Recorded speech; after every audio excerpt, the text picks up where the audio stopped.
Good morning. I wanted to take a few minutes and model and demonstrate how to multiply two-digit number times two-digit number using the distributive property.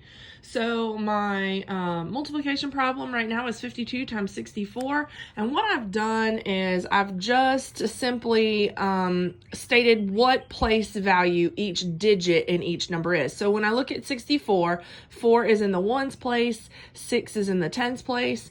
And when I look at 52, my 2 is in the ones place, my 5 is in the tens place. So I bring my multiplication problem down, and I'm going to house 52. I'm going to break it apart, and I'm going to put it here in this house.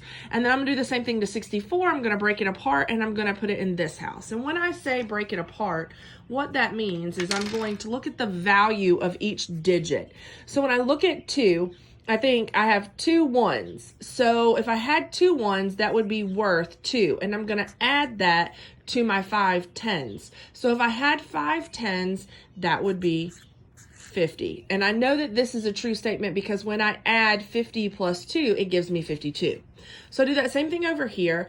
I have 4 ones, which would give me a value of 4. And I'm going to add that to my 6 tens, which would give me 60.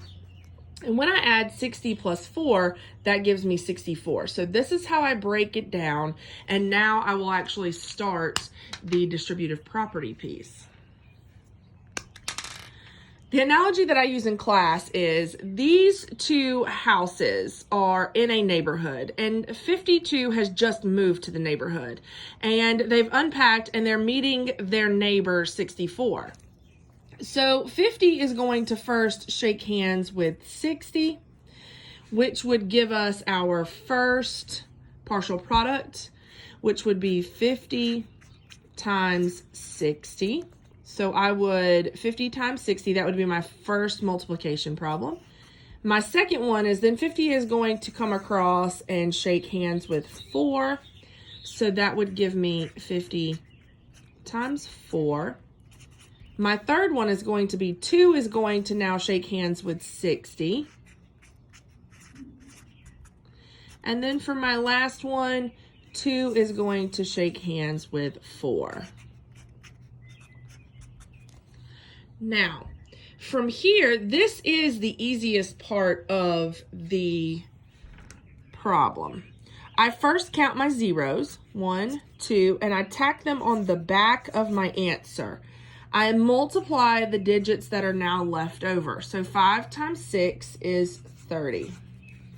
So 50 times 60 is 3,000.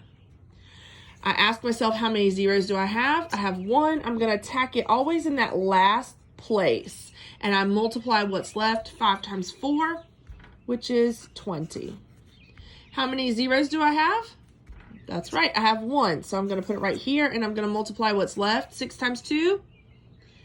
That's right, 12. I know y'all are answering these with me.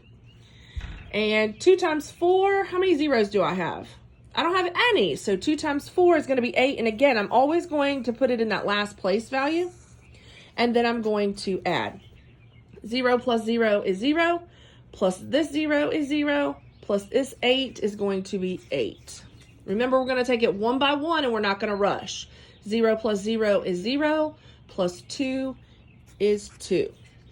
0 plus 2 is 2. 2 plus 1 is 3.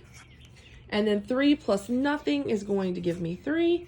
I put my comma there, and I now know that all of my partial products added up to give me this.